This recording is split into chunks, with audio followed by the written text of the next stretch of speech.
Hi guys, welcome to Anushala by Anushri. So today we are going to study about the Battle of Plassey which took place in 1757. Right? In the previous lecture हमने देखा था कि किस तरीके से Britishers जो हैं, east India company जो है वो बंगाल में प्रॉपरली ट्रेड नहीं कर पा रही है क्योंकि जो नवाब ऑफ बंगाल है वो उन पर बहुत सारे रिस्ट्रिक्शन लगाने की कोशिश कर रहे हैं. ठीक है. And in the end of that lecture हमने ये भी देखा था कि किस तरीके से the conflict between the nawab and the East India Company it led to the battle of Plassey. Right, तो आज हम पढ़ने वाले हैं बैटल ऑफ प्लासी के बारे में. So let us begin. Right, see company wanted a puppet nawab. Company wanted a puppet nawab. Puppet का मतलब होता है कठपुतली, यानी कि जो खुद अपने एक्शंस खुद से ना ले पाए, है ना, जिसके एक्शंस को रेगुलेट करने के लिए कोई व्यक्ति लगे. ठीक है. अब कंपनी को पपेट नवाब क्यों चाहिए था? ऐसा नवाब जो बस एज अ पपेट एक्ट करे. ठीक है, जो अपनी मन मर्जी से डिसीजंस ना ले. कंपनी ऐसा क्यों चाहती थी? क्योंकि नवाब जो थे वो कंपनी को उनका काम ठीक से नहीं करने दे रहे थे. ठीक है, मतलब कि अब कंपनी जो है वो डायरेक्टली पॉलिटिकल अफेयर्स में इंटरफेयर करने की कोशिश करने लगी थी. ठीक है. Then company tries to replace nawab Siraj Uddaulah from his rival. ठीक है. अब कंपनी क्या कोशिश करती है इस समय तक, मतलब अराउंड 1750s. ठीक है, यहाँ पर नवाब ऑफ बंगाल कौन है? सिराज उद्दौला. ठीक है. अब सिराज उद्दौला क्योंकि एक पावरफुल नवाब है, ठीक है, और कंपनी को उनका काम ठीक से नहीं करने मिल रहा है, तो कंपनी कोशिश करती है कि सिराज उद्दौला को ही रिप्लेस कर दिया जाए. इसके लिए वो अप्रोच करते हैं सिराज उद्दौला के एक राइवल को, लेकिन ये बात पता चल जाती है सिराज को. ठीक है. अब यहाँ पर जब ये बात सिराज उद्दौला को पता चलती है तो वो ब्रिटिशर्स को एक वार्निंग देते हैं. Right, he warned East India Company not to interfere in political affairs of Bengal, plus stop fortification as well as pay the revenue. ठीक है, तो यहाँ पर सिराज उद्दौला उनको 3 वार्निंग देने की कोशिश करते हैं. ठीक है. सबसे पहले तो ये कि east India company must not involve और interfere in the political affairs of Bengal. Right, इसके बाद बोलते हैं कि आपको जो फोर्टिफिकेशन आप करते जा रहे हो इसको रोकना पड़ेगा. And third, they ask them to pay the revenue. ठीक है, जो कंसेशंस और ड्यूटी फ्री ट्रेड के थ्रू वो पे नहीं करना चाहते थे. राइट, बट इस वार्निंग के बाद क्या होता है, ईस्ट इंडिया कंपनी की एक्टिविटीज रुकती नहीं. ठीक है, उनका पॉलिटिकल अफेयर्स में कंटिन्यूस इन्वॉल्वमेंट रहता है, जिसकी वजह से जो नेगोशिएशंस करने की कोशिश करते हैं यहाँ पर सिराजुद्दौला, राइट, वो फेल हो जाते हैं. राइट, तो यहाँ पर नेगोशिएशंस जो है फेल हो गए कंपनी के बीच में एज वेल एज नवाब के बीच में.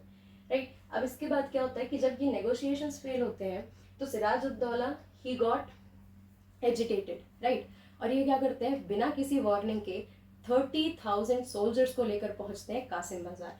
राइट, कहाँ पहुंचेंगे? कासिम बाजार. कासिम बाजार इज अ प्लेस जहाँ पर इंग्लिश मैन जो है, यानी जो ईस्ट इंडिया कंपनी है, उनकी एक फैक्ट्री बनी हुई है. ठीक है, जब ये कासिम बाजार पहुंचते हैं तो वहाँ पर इनकी कुछ ऐसी एक्टिविटीज़ होती हैं जिसके कारण ब्रिटिशर्स जो है वो पूरी तरीके से आउट ऑफ कंट्रोल होते हैं. मतलब उनके हाथ में अब कोई भी कंट्रोल नहीं रह पाता उस एरिया में. ठीक है. Siraj ud-Daula along with its army captured company officials. ये कंपनी ऑफिशियल्स को ही कैप्चर कर लेते हैं, है ना. कैप्चर करने का मतलब है बंदी बना लेना. ठीक है. फिर उसके बाद disarmed all English man. Right, disarm के लिए सबसे पहले समझना होगा आर्म का मतलब, है ना. यहाँ पर आर्म का मतलब हाथ नहीं. राइट, आर्म का मतलब होता है हथियार. राइट, एंड डिसआर्म का मतलब है कि जितने भी इंग्लिश मैन थे उन सबसे उनके हथियारों को ले लिया गया. ठीक है, छीन लिया गया उनसे उनके हथियारों को. Then locked the warehouse. और इस फैक्ट्री का, कासिम बाजार की फैक्ट्री का जो वेयर हाउस था उसको ताला लगा दिया जाता है. किसके द्वारा? सिराजुद्दौला के द्वारा. फाइन. अब ये एक्टिविटीज होने के कारण क्या होता है, ईस्ट इंडिया कंपनी का फॉल हो जाता है इन बंगाल. मतलब कि ईस्ट इंडिया कंपनी का जो कंट्रोल बंगाल में चल रहा था वो खत्म होने लगता है. ठीक है. अब जब ये बात पहुंचती है किसके पास, मेन कंपनी ऑफिशियल्स जब ये बात समझते हैं कि अच्छा बंगाल में ऐसे एक्शंस नवाब के द्वारा लिए गए हैं, तो they sent Robert Clive from Madras. है ना. अब ये बात समझनी ज़रूरी है कि हमने देखा ब्रिटिशर्स ने, ईस्ट इंडिया कंपनी ने बंगाल में अपना सेंटर बनाया, बट इस समय ब्रिटिशर्स सिर्फ और सिर्फ बंगाल में नहीं थे, है ना. इंडिया के डिफरेंट पार्ट्स में वो डिवाइडेड थे, है ना, जहाँ पर भी रिसोर्सेज थे. Right, so Robert Clive was in Madras, है ना. Robert, Madras means present day Chennai. Right, जब रॉबर्ट क्लाइव मद्रास में होते हैं तो रॉबर्ट क्लाइव को एक काफ़ी इंटेलिजेंट ब्रिटिश ऑफिसर माना जाता था, ठीक है। तो रॉबर्ट क्लाइव को भेजा जाता है किसके पास, बंगाल में, कि वो सिराज उद्दौला से नेगोशिएशंस करें, है ना, सिराज उद्दौला से बातचीत करने की कोशिश करें और दोबारा ईस्ट इंडिया कंपनी का कुछ सेटलमेंट वहाँ पर जमा दिया जाए, राइट। एक बात समझनी बहुत ज़रूरी है कि ब्रिटिशर्स यहाँ से लेकर इवन हम एंड तक जब देखने की कोशिश करेंगे, राइट, 1857 के वॉर के पहले तक ब्रिटिशर्स ने कभी भी डायरेक्टली टेरिटरी कंट्रोल करने की कोशिश नहीं की थ्रू वॉर्स और बैटल्स, है ना। उनका ये सोचना था कि हम सिर्फ ट्रेड करने आए और जब तक ट्रेड बिना लड़ाई झगड़े के, बिना एफर्ट्स के, बिना अपना और एक्सपेंसेस बढ़ाए किया जा सकता है, हम करेंगे, राइट, ठीक है। सो यहाँ पर रॉबर्ट क्लाइव पहले आते हैं नेगोशिएशन करने, but again negotiations failed, right. यहाँ पर भी नेगोशिएशंस फेल हो जाते हैं, क्यों, क्योंकि रॉबर्ट क्लाइव जो भी बातें सिराज उद्दौला को समझाने की कोशिश करते हैं, सिराज उद्दौला फाइनली सारी चीज़ों को एक तरफ कर देते हैं, है ना। और प्लस ये सारी एक्टिविटीज़ भी सिराज उद्दौला कर चुके थे, मतलब कि अब वो कंपनी का इंटरफेरेंस बेयर नहीं करने वाले थे, फाइन। अब जब यहाँ पर नेगोशिएशंस भी फेल्ड हो चुके हैं, तो रॉबर्ट क्लाइव जो होते हैं ये बोलते हैं कि अब हमें बैटल तो करना ही पड़ेगा, राइट। मतलब पीसफुल तरीके से अब यहाँ पर नेगोशिएशन नहीं हो रहे हैं, तो अब हमें बैटल करना पड़ेगा। So Robert Clive declared battle against nawab in 1757, right. ये बैटल जो होता है ये होता है प्लासी में, ठीक है। Plassey is the name of a place, that's why it is known as battle of Plassey 1757, right. Battle of Plassey जो है ये कौन जीतता है, रॉबर्ट क्लाइव। इट मीन्स जो ईस्ट इंडिया कंपनी है वो बैटल को जीत जाती है, right. And this was the first major victory of East India Company in India, है ना। क्योंकि पॉलिटिकल इंटरफेरेंस होने के बाद भी जो कन्फ्लिक्ट्स धीरे हो रहे थे, उसमें एक फाइनल विक्ट्री किसको मिल जाती है, ईस्ट इंडिया कंपनी को, राइट। बट यहाँ पर एक बहुत बड़ा ट्विस्ट आ जाता है कि ये जो बैटल ऑफ प्लासी जीता गया है रॉबर्ट क्लाइव के द्वारा, है ना, ये एक तरीके से धोखाधड़ी है, किसके साथ, सिराज उद्दौला के साथ। मतलब कि फेयर मीन से बैटल नहीं होता है, राइट। रॉबर्ट क्लाइव क्या करते हैं, रॉबर्ट क्लाइव सिराज उद्दौला के army commander Mir Jafar, right, Siraj Uddaulah के जो आर्मी कमांडर है मीर जाफर, उनके साथ एक कॉन्ट्रैक्ट में आ जाते हैं, ठीक है। व्हाट काइंड ऑफ कॉन्ट्रैक्ट, वो उनको कन्विंस कर लेते हैं कि अगर आप सिराज उद्दौला को हराने में हमारी मदद करेंगे then we will surely make you the next nawab, ठीक है। ये नेगोशिएशन होता है मीर जाफर यानी कि सिराज उद्दौला के army commander and Robert Clive के बीच में, राइट। रॉबर्ट क्लाइव को जब आप हिस्ट्री में देखने जाएंगे तो ये एक तरीके से फेमस है अपने माइंड गेम्स के लिए, है ना। तो यहाँ पर ये अपना एक माइंड गेम खेलते हैं और मीर जाफर जो होता है वो किसको डिसीड कर देता है, सिराज उद्दौला को।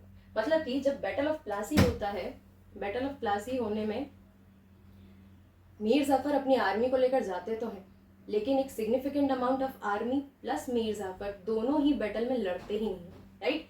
It means that Mir Jafar didn't fought the battle, right. किसी भी तरीके से वो बैटल में पार्टिसिपेट करते ही नहीं। अब आर्मी का एक बड़ा हिस्सा जब बैटल में शामिल ही नहीं होगा, है ना, लड़ेगा ही नहीं, तो हार तो होगी, right.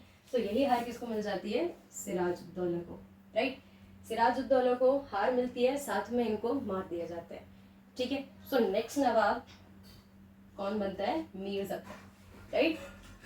Mir Jafar becomes the next nawab, ठीक है।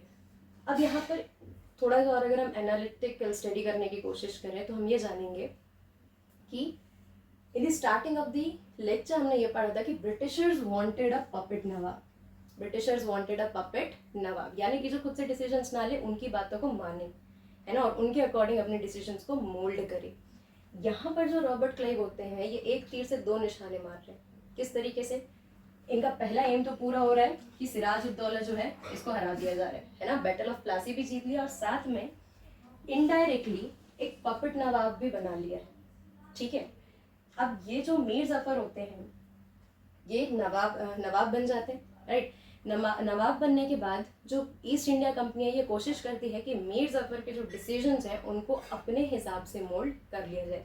बैटल ऑफ प्लासी जीतने के बाद ईस्ट इंडिया कंपनी वापस से बंगाल में स्टेब्लिश हो जाती है और इस बार ज़्यादा पावर के साथ, ज़्यादा अथॉरिटी के साथ। क्यों, क्योंकि मीर जाफर को as a puppet nawab treat करने लग जाते हैं, राइट।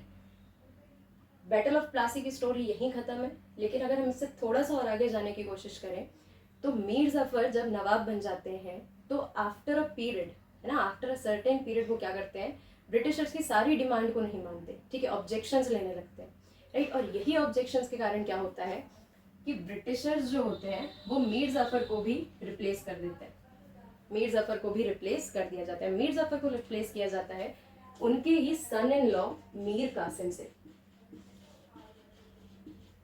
राइट।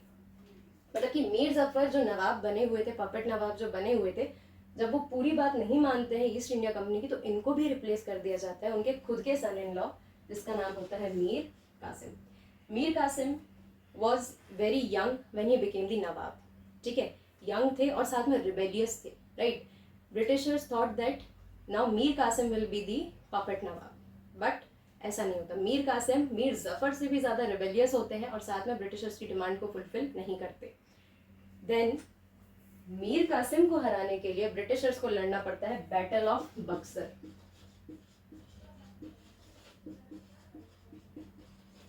इन 1764, राइट।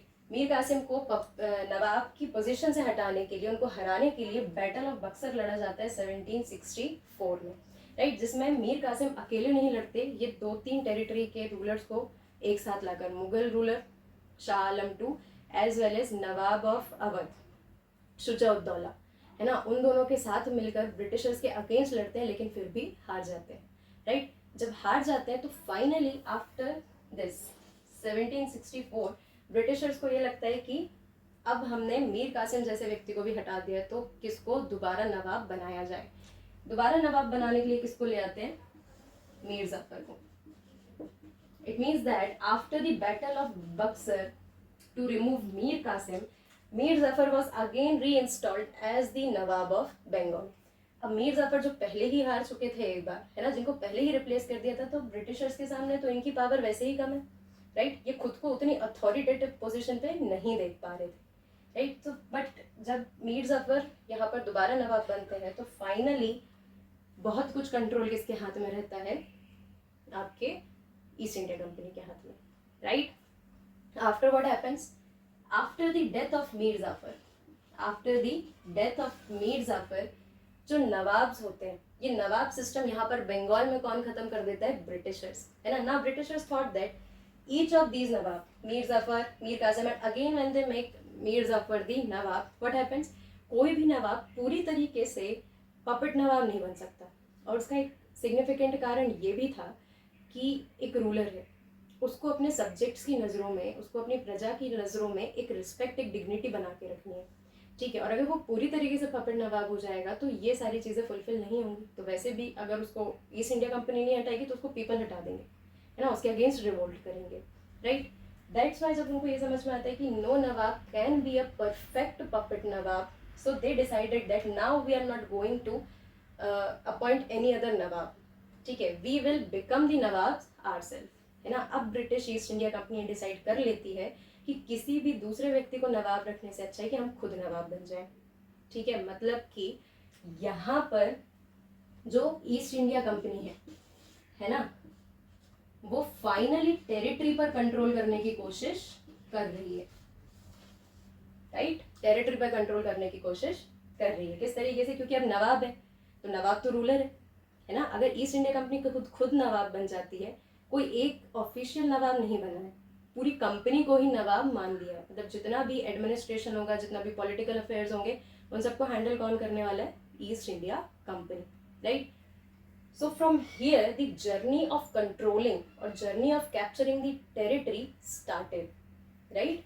तो जैसे कि हमने अपने पहले लेक्चर में देखा था कि किस तरीके से ब्रिटिशर्स ट्रेड से टेरिटरी पर शिफ्ट हो रहे हैं, है ना। दिस इज द पॉइंट जहाँ पर वो फाइनली टेरिटरी को कंट्रोल करने जा रहे हैं, right. After what happens, after controlling the territory, अभी भी ब्रिटिशर्स को रिस्पॉन्सिबिलिटी नहीं चाहिए, right. Britishers wanted the revenue, they wanted the authority, they wanted the power, but they do not wanted the responsibility, right? That's why इसके आगे की जो कहानी है वो और भी ज़्यादा twisted है, ठीक है। That we will be covering in the next lectures. Thank you for watching. If you have any problem, or if you have any doubt, you can ask me in the comment section. Don't forget to like, share, and subscribe. Thank you.